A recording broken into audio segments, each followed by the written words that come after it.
cualquier persona, tomamos algunos momentos para reflexionar nuestra capacidad de interactuar como sociedad. Nosotros somos seres sociales, tenemos un vínculo con todas las personas con las que convivimos. Ese vínculo puede ser muy bueno o muy malo. Yo creo que todos a lo largo de nuestra vida hemos tenido personas a las cuales apreciamos mucho, pero también personas que nos han afectado mucho. Y ese daño se queda. Así que voy a invitar a que pongan ahorita mi presentación.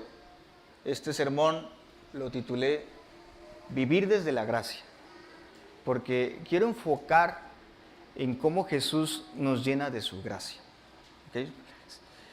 Va a ser central la percepción de Jesús, pero también quiero hablar un poquito sobre nosotros, porque al final nosotros somos cómo vemos el mundo, ¿no? Mis ojos son cómo percibo la realidad. A la luz de Jesús puedo ver diferente, pero hasta que lo pueda hacer. Si no, desde un principio veo con los míos, ¿no? Y he leído mucho estas últimas semanas sobre el trauma. Después voy a dar un sermón sobre el trauma en específico, el trauma psicológico como un ser psicosocial. Pero hoy quiero enfocarme en el daño que hacemos como personas, en eso. Nosotros como individuos, ahorita les dije en la introducción, tenemos una capacidad de hacer el bien. Es bíblico. Dios nos dice, Jesús lo hizo, haz el bien. Pero muchas veces ignoramos nuestra capacidad para hacer mal. Y lo he dicho muchas veces, como seres humanos nosotros tenemos esa bendición, pero también maldición, de dañar a las personas que más queremos. ¿Por qué es eso? Porque a esas personas es quienes les abrimos el corazón. A ellas dejamos entrar a nuestra vida, les contamos todo, dejamos que entren hasta lo más profundo de nuestro ser. Por lo tanto, tienen acceso a un sinfín de emociones internas personales. Ellas son las que tienen mayor capacidad de dañar. Hablando de las que nos pueden dañar, ¿no? Pero ahora pónganse del otro lado, porque somos como seres humanos somos muy egoístas. Y no miramos que nosotros también tenemos la misma facultad para dañar a los demás. Es lo mismo, ¿eh? Las personas se abren con nosotros, nos tienen confianza. Y al final de cuentas, si yo tomo una acción, hago algo, puedo dañar a las personas. A veces no tenemos, o sí la tenemos, la empatía suficiente para poder sentir ese daño. A veces no nos importa. Y eso es donde me quiero centrar. Cuando tenemos la empatía suficiente para percibir el daño que hacemos a los demás, nos genera culpa, ¿cierto? O sea, lastimo a alguien, no tenía la intención de lastimar, o quizás sí, no lo sé, pero después mi cerebro empático comienza a trabajar y empiezo a sentir culpa. Voy a describir lo que es la culpa. La culpa es un sentimiento o estado emocional que surge cuando una persona cree que ha transgredido una norma moral, ética o social. Quiere decir que si nosotros tenemos una moral, un compás, yo le digo como nuestro código, con lo que fuimos programados para tener una moral, depende del contexto, de la personalidad, de la educación y de la cultura.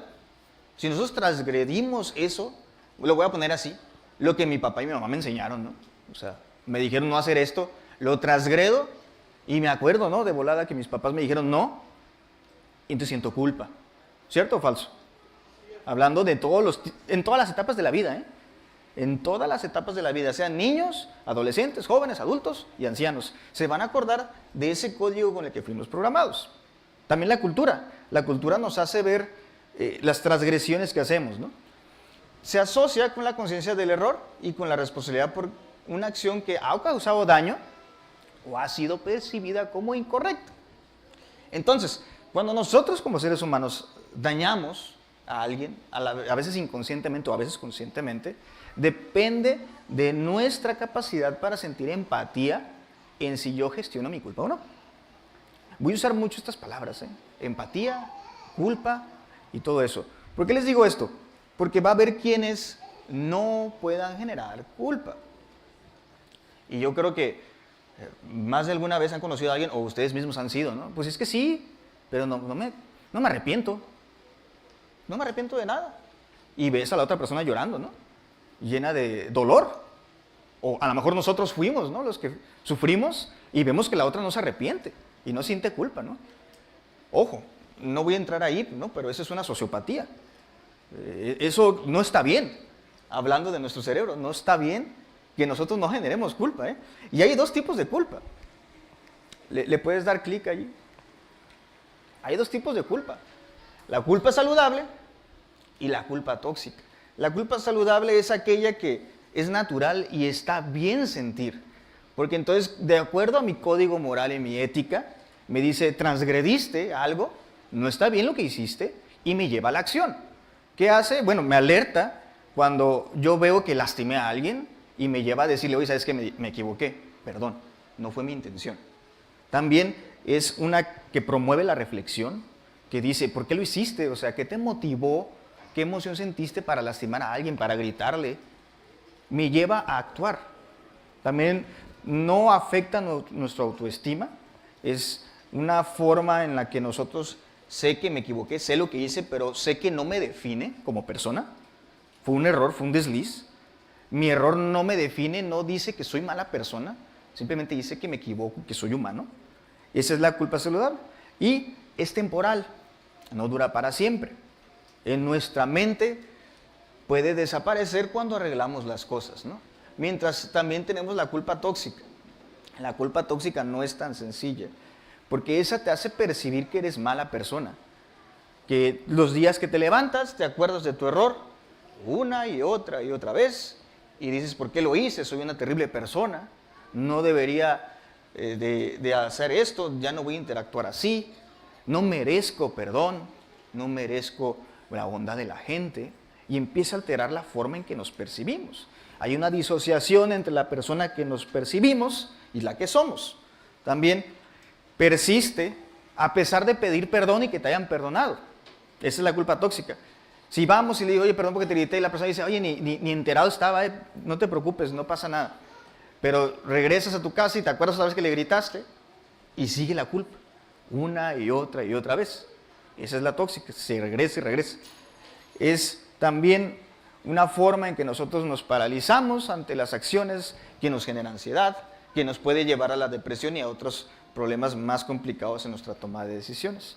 Al final de cuentas, estas dos culpas existen. Nosotros como seres humanos fuimos programados, ¿no?, por la gracia de Dios a tener la culpa saludable. Desde mi perspectiva, la culpa tóxica llega a la entrada del pecado. No era el plan original. La culpa es una emoción.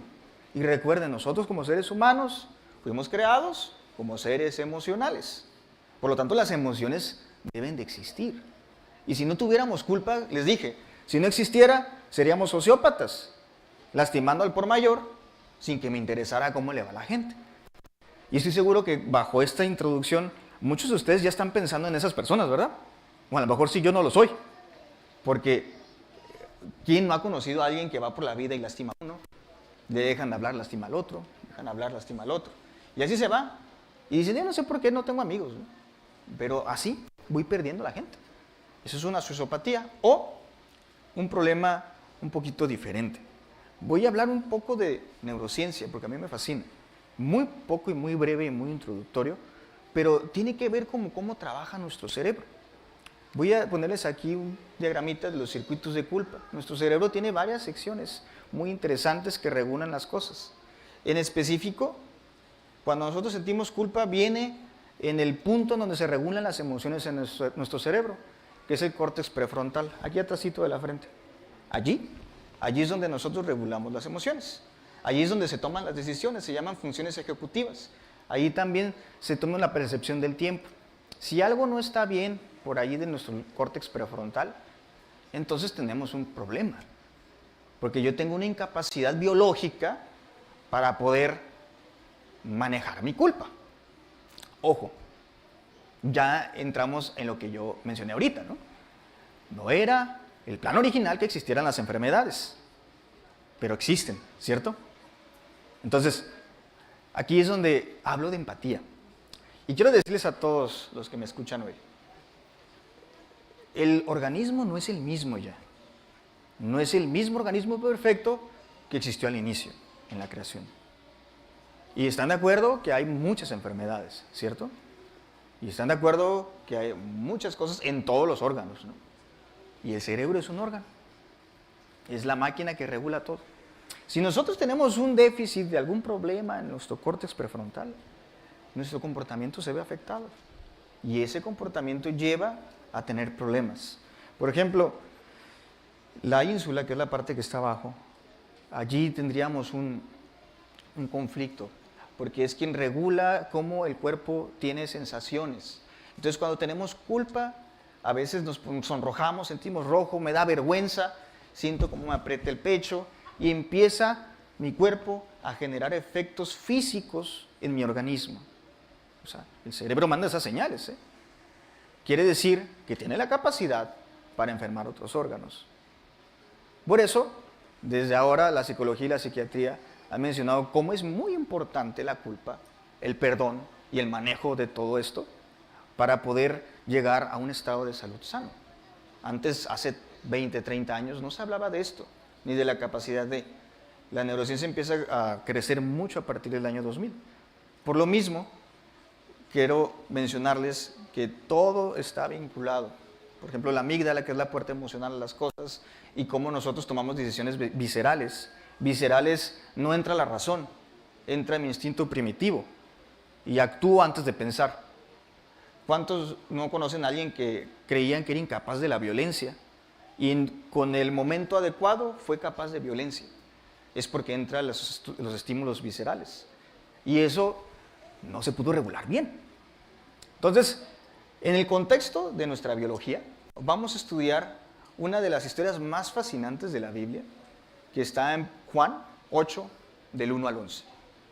Ya con todo este preámbulo, ¿no? De cómo funciona nuestro cerebro, de cómo se regulan en diferentes partes de nuestro organismo y cómo afectan nuestro cuerpo. ¿Okay? Ahora vamos a estudiar la Biblia. Vamos a Juan 8, del 1 al 11, y es la historia que a mí, en lo particular, me fascina mucho, porque habla de la culpa y habla del perdón. En específico de una mujer, y creo que muchos de ustedes la conocen si han leído esta historia. Vamos a leerla, voy a empezar desde el versículo 1. Y Jesús se fue al monte de los olivos, y por la mañana volvió al templo. Aquí la puse por si no quieren buscarla en su Biblia. Probablemente sería bueno que contrasten la versión que traen ustedes con la que yo puse aquí. Y Jesús se fue al monte de los olivos, y por la mañana volvió al templo, y todo el pueblo vino a él, y sentado él les enseñaba. Entonces los escribas y los fariseos le trajeron una mujer sorprendida en adulterio, y poniéndole en medio le dijeron: Maestro, esta mujer ha sido sorprendida en el acto mismo del adulterio, y en la ley nos mandó Moisés a apedrear a tales mujeres. ¿Tú pues qué dices? Mas estos decían tentándole para poder acusarle. Pero Jesús, inclinado hacia el suelo, escribía en tierra con el dedo. Voy a pausar aquí. Quiero que entendamos el contexto social, ¿no? Jesús iba en un peregrinaje, iba en su viaje, y lo abordan. Dice, por la mañana volvió al templo y todo el pueblo vino a él, y cuando estaba enseñando llegaron, ¿no?, los fariseos y los escribas. Lo abordan en un punto inoportuno, sorpresivo, como para hacerle encarar y verlo cómo están las cosas, ¿no? Y aquí me encanta cómo el maestro de maestros pudo tantear las intenciones de las personas, por decirlo así, ¿no? Al final él es omnisapiente, ¿no? Y pudo entender la percepción de las personas y el contexto social. En este punto no se discute quién es la mujer, ni de dónde viene, ni qué hace. Y de hecho el contexto histórico tampoco lo menciona mucho. Solamente dice que fue sorprendida en adulterio. Fue sorprendida en adulterio. O sea, la cacharon, pues. Podemos hacer algunas hipótesis de ese adulterio. Sería, la cacharon con alguien que no era su pareja, ¿no? Su esposo. O antes de estar casada. No es muy claro aquí. Podemos tomar esos escenarios. Pero entonces, bajo el contexto histórico, a ellos no les correspondía el juicio, ¿eh? El protocolo era que la persona, su esposo, debía poner la acusación, no los escribas y fariseos. ¿Sí me explico? Entonces, nomás estaban agarrando a un chivo expiatorio para darle y que se equivocara a Jesús. Ese era el contexto, ¿no? Lo que no contaban era la increíble sabiduría de este hombre. Porque antes de hablar, antes de hablar, Jesús se pone a escribir en el suelo. La Biblia, fíjense, no dice que escribe en el suelo. Y muchos podrán hacer algunas hipótesis. A mí me gusta mucho la autora Ellen White, como lo dice en El deseo de todas las gentes, página 425. Y lo voy a leer, porque esto es una cita importante. Impacientes por su dilación y su aparente indiferencia, los acusadores se acercaron para imponer el asunto a su atención, pero cuando sus ojos, siguiendo los de Jesús, cayeron sobre el pavimento de sus pies, cambió la expresión de su rostro. Allí, trazados delante de ellos, estaban los secretos culpables de su propia vida. ¿Qué quiere decir? Que había un lío de personas allí, y antes de hablar Jesús se inclinó al piso y empezó a rayar: tú hiciste esto, tú hiciste esto, tú hiciste esto. No lo dijo, simplemente lo empezó a escribir. Yo me imagino, por nombre, apellido y qué hizo. Los secretos culpables, todo, toda su historia. Acuérdense, hay un libro en el cielo y Jesús tenía acceso al libro. Entonces empezó a escribir uno por uno. El pueblo que miraba vio el cambio repentino en expresión. Fíjense, el pueblo. Quiere decir que estaba Jesús, estaba la mujer a un lado, estaba el grupo de escribas y fariseos, y luego atrás estaba el pueblo viendo, atrás. Y se adelantó para descubrir lo que ellos estaban mirando con tanto asombro y vergüenza. Entonces quiere decir que en ese momento se acercaron para ver: oye, pues el maestro, ¿qué está escribiendo, no? ¿Por qué están tan conmocionados los que acusaban a la mujer? Y cuando empiezan a ver, ven todos los secretos. Y ahí es cuando Jesús dice, en el 7, y como si estuvieran preguntarles senderos, y les dijo: el que vosotros esté sin pecado, sea el primero en arrojar la piedra contra ella. Y me voy a atrever a exagerar la reacción de Jesús. Entonces, toma uno de los nombres: ¿está sin pecado? Avienta la primera piedra. Porque así era la ley de Moisés. Que el que estaba culpando, que aventara la primera piedra. Entonces, otra vez, en el suelo, casi dice Jesús: no me interrumpan. Todavía faltan todos estos, ¿no? Y siguió escribiendo otra vez. Pero ellos, al oír esto, acusados por su conciencia no los dejó. Jesús fue más inteligente en el juego en donde querían que cayera. Salían uno a uno, comenzando desde los más viejos hasta los más postreros. Todos tenían algo, ¿no? Y quedó solo Jesús y la mujer que estaba en medio. Entonces, este momento es crucial para entender el contexto. Aquí puedo escribir dos historias y las dos, si tuviera el tiempo suficiente, las abordaría en el sermón. Quiero hablar de la culpa y el perdón. Quiero hablar de lo que la mujer vivió en su contexto histórico y en su mente. Una mujer culpada por una sociedad que no la entendía. Yo no sé qué vivió, yo no sé qué hizo, pero justamente los hombres que la acusaron no tuvieron la empatía suficiente para entender qué tenía esta mujer. Y allí es donde todos estamos mal. Todos, como sociedad, estamos mal.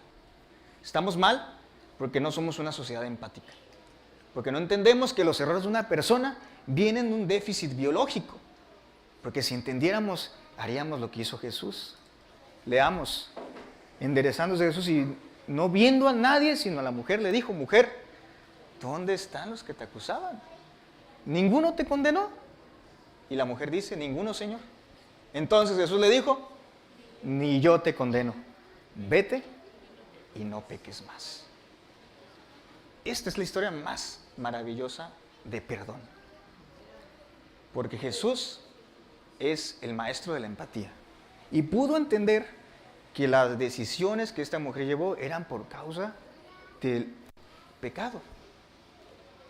Y yo también lo veo mucho, ¿no? Como cuando al final, cuando él estaba crucificado, dijo: perdónalos, Padre, porque no saben lo que hacen. Si tuviéramos nosotros la inteligencia y la empatía que tuvo Jesús, podríamos entender que todo el daño que las personas nos hacen es por sus claros defectos por el pecado. Porque todo tiene una función biológica. Y acuérdense, el pecado alteró nuestra biología. Las enfermedades son causa de el pecado. No era el plan original que pasara todo esto. No era. Pero entró esta entidad y nos dañó a todos. Ahora, el problema es que nos echamos la culpa los unos a los otros de una responsabilidad que no nos compete, ¿eh? Y también de que nos culpamos nosotros mismos de lo que hacemos, cuando no nos hemos comprendido a la totalidad, que muchas veces no he entendido cómo funciona mi mente, ni he hecho algo para entenderla. El segundo escenario que quiero discutir aquí es ese momento a solas con Jesús. ¿Ustedes creen que la mujer no sentía vergüenza y culpa por lo que hizo? ¿Ustedes creen que con el código moral y contextual de la sociedad en ese momento no sabía que lo que estaba haciendo estaba mal? Claro que sí. Claro que lo debió saber. Entonces allí la mujer tenía un conjunto de problemas internos, de culpa, vergüenza. Me imagino que pasó por su mente, no está escrito, pero imagino que pasó por su mente pensamientos de no merezco ni vivir, miren, mátenme ya de una vez con las piedras. ¡Qué vergüenza! No está bien lo que hice. Pero nos preguntamos, ¿cómo llegó a ese momento? Es una vida. ¿Alguien sintió empatía por ella en el proceso? ¿Alguien le preguntó por qué? No, ¿verdad? Entonces, el segundo escenario ese que quiero abordar. Uno es la culpa externa de las personas que están a mi alrededor.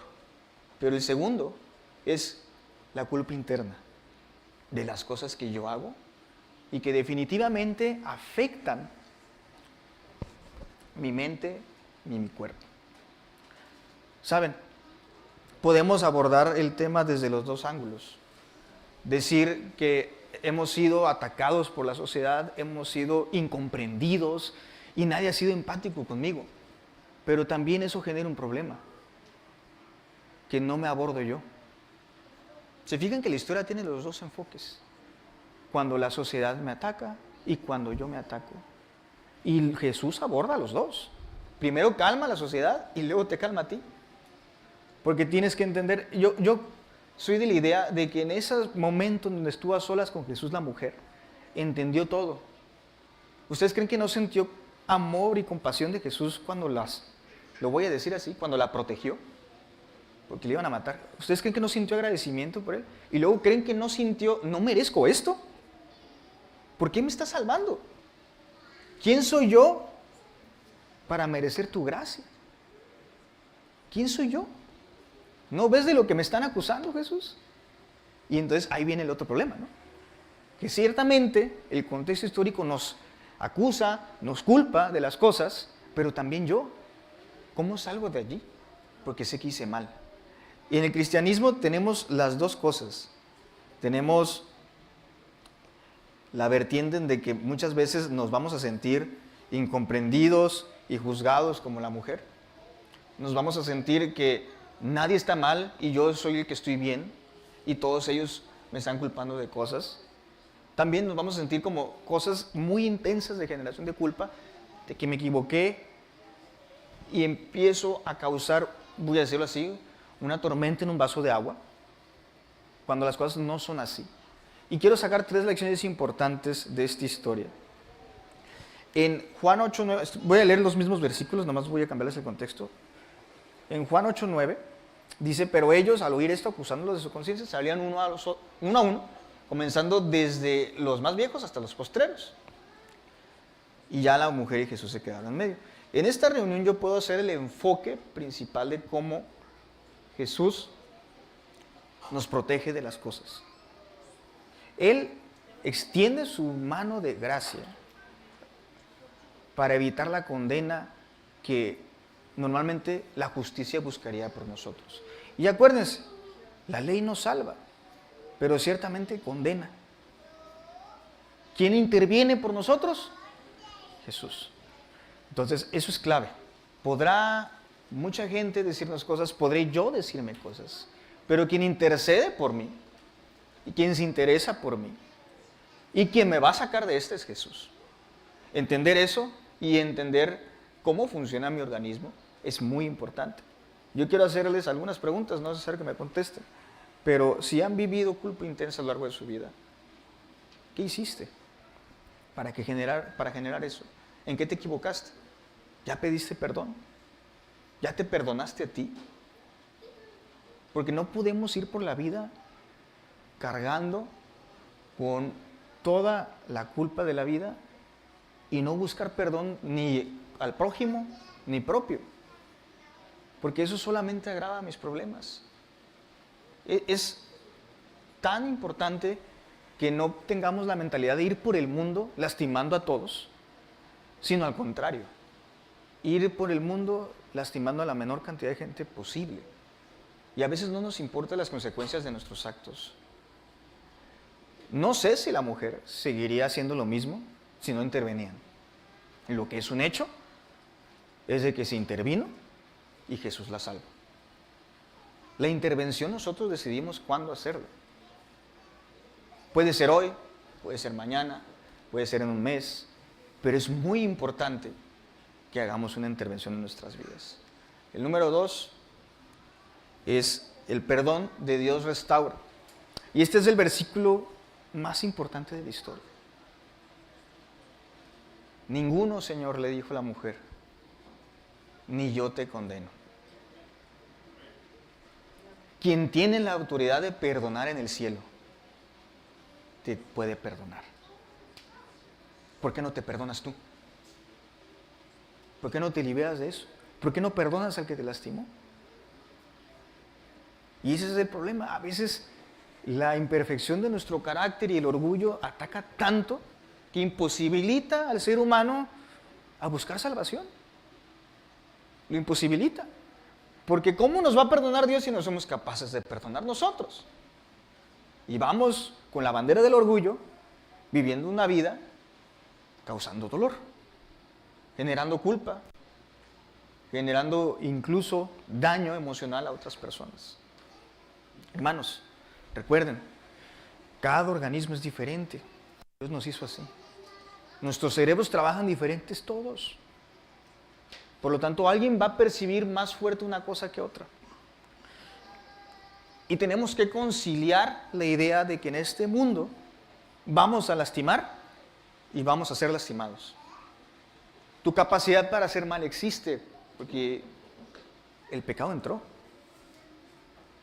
Pero tu capacidad para hacer bien depende de tu vínculo con Dios.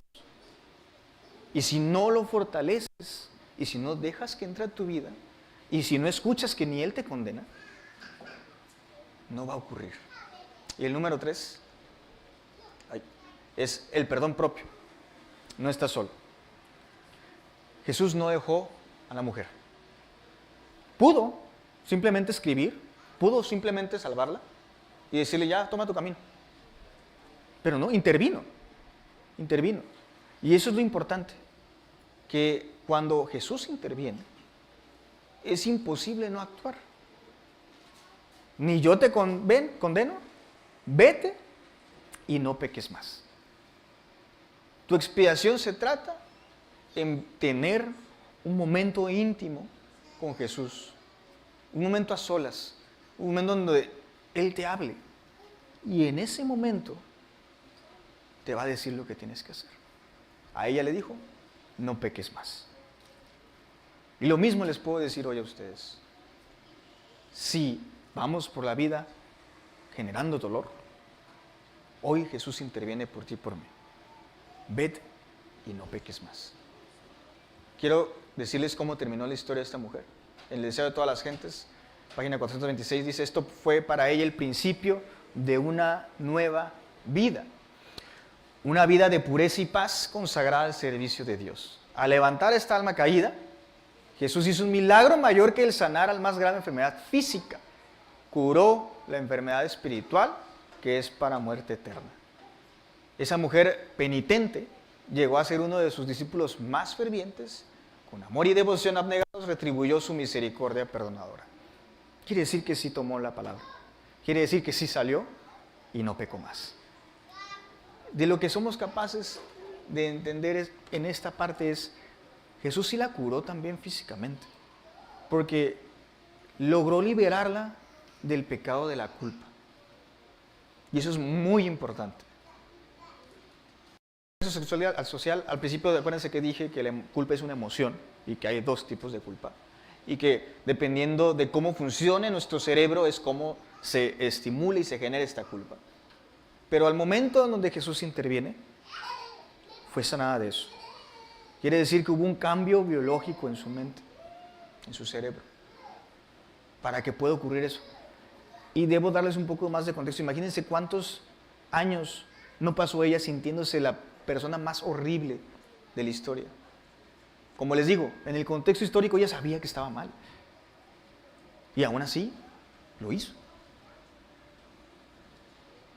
Para quitar eso, en la actualidad se requieren años de terapia. Y Jesús lo hizo en un instante. El don de sanación se manifiesta todavía en nuestro mundo, solamente que por otras vías. Con esto quiero decirles que ella se dijo en su mente y se propuso en su corazón que no va a vivir más desde la culpa y va a vivir desde la gracia.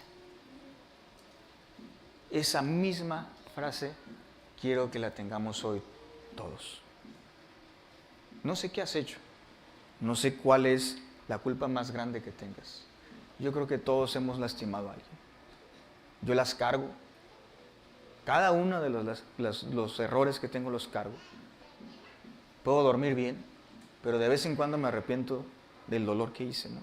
Y cada arrepentimiento me ha llevado al actuar. Y he buscado el perdón. Lo he dicho. No es sano guardarse las cosas. Mientras más pueda sacar, mejor. La misma invitación les hago a ustedes. No vivamos desde la culpa. De esos errores de 10, 20 años quizás. Lo que le hiciste a tus hijos, lo que le hiciste a tu cónyuge, lo que le hiciste a tu amigo. No lo sé. Cada quien tiene sus errores y tiene sus culpas, tiene sus pecados. Pero les invito a ser como esta mujer, que recibió a Jesús en su vida y decidió dejar de vivir en la culpa y vivir en la gracia. Que Dios les bendiga, hermanos.